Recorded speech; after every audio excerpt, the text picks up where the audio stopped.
27 फरवरी 2019 सुबह का समय। कश्मीर की बर्फीली वादियों के ऊपर आसमान शांत दिखाई दे रहा था, लेकिन उस शांति के पीछे छिपी थी एक ऐसी टक्कर जो कुछ ही मिनटों में इतिहास बन जाने वाली थी। भारत और पाकिस्तान, दो परमाणु ताकतें, और उनके बीच हवा में होने वाला एक खतरनाक मुकाबला। भारतीय एयरफोर्स के रडार स्क्रीन पर अचानक कुछ हलचल दिखाई देती है। सीमा के उस पार से कई पाकिस्तानी लड़ाकू विमान भारतीय हवाई क्षेत्र की तरफ बढ़ रहे थे। अलार्म बजता है और कुछ ही सेकंड में भारतीय एयरबेस पर खड़े लड़ाकू विमान हवा में उड़ने के लिए तैयार हो जाते हैं। उनमें से एक विमान उड़ा रहे थे विंग कमांडर अभिनंदन वर्तमान। एक शांत चेहरा, गहरी मूछें और आंखों में सिर्फ एक ही लक्ष्य, अपने देश की रक्षा। उस सुबह अभिनंदन को शायद अंदाजा भी नहीं था कि आने वाले कुछ मिनट उनकी जिंदगी को हमेशा के लिए बदल देंगे। भारतीय वायुसेना के MiG-21 बाइसन फाइटर जेट में बैठे अभिनंदन आसमान की ओर तेजी से बढ़ते हैं।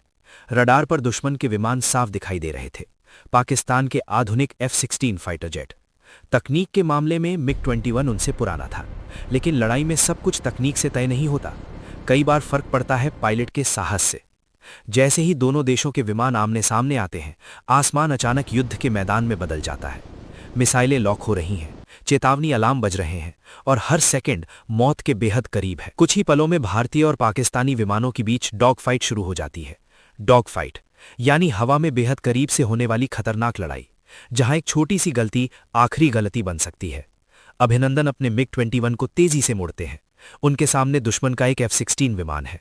रडार पर टारगेट लॉक होता है और उसी पर अभिनंदन फैसला लेते हैं। वो मिसाइल लॉन्च करते हैं। कुछ सेकंड बाद आसमान में एक विस्फोट दिखाई देता है।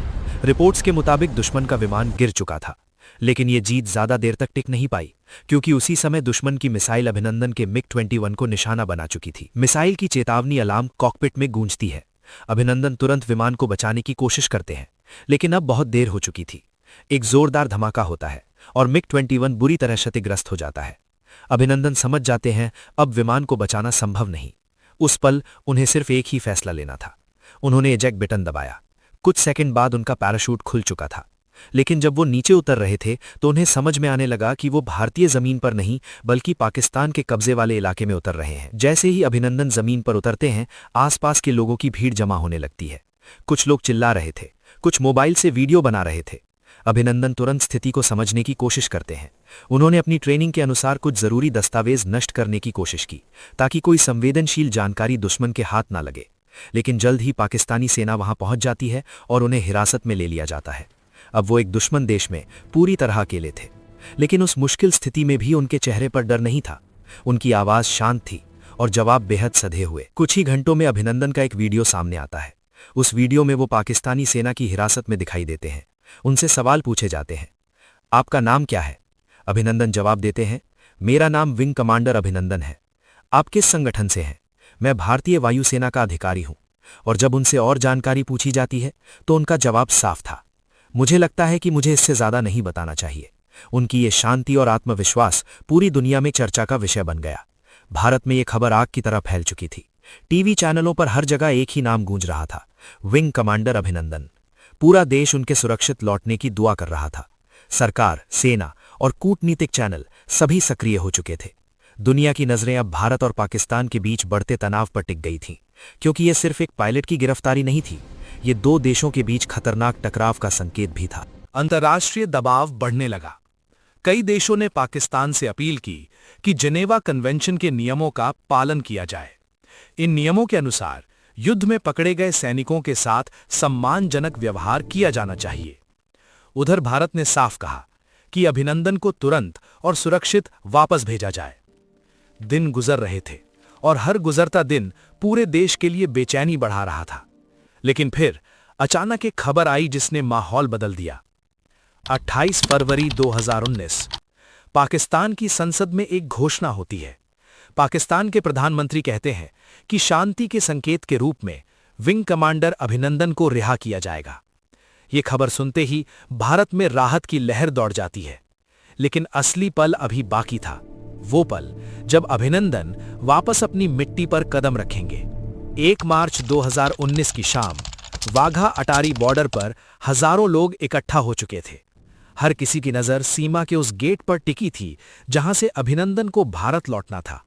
घंटों इंतजार के बाद वो पल आता है। पाकिस्तानी अधिकारी उन्हें सीमा तक लेकर आते हैं और फिर गेट खुलता है। विंग कमांडर अभिनंदन भारतीय सीमा में प्रवेश करते हैं। उनके कदमों के साथ पूरे देश का दिल गर्व से भर उठता है।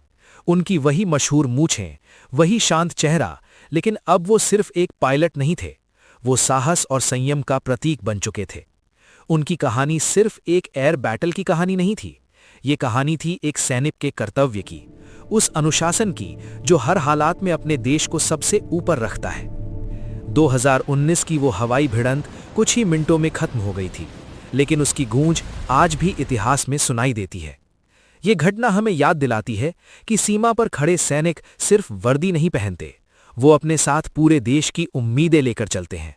और शायद यही वजह है कि जब भी भारतीय वायुसेना के इतिहास की बात होगी, एक नाम हमेशा गर्व के साथ लिया जाएगा, विंग कमांडर अभिनंदन वर्तमान। एक पायलट, एक मिशन और आसमान में हुई वो लड़ाई जिसने पूरी दुनिया का ध्यान अपनी तरफ खींच लिया था। ये सिर्फ एक युद्ध की कहानी नहीं है, ये कहानी है साहस की, धैर्य की और उस जज्बे की जो हर भारतीय सैनिक के दिल में धड़कता है। क्योंकि कभी-कभी इतिहास गोलियों और मिसाइलों से नहीं, बल्कि एक इंसान के साहस से लिखा जाता है।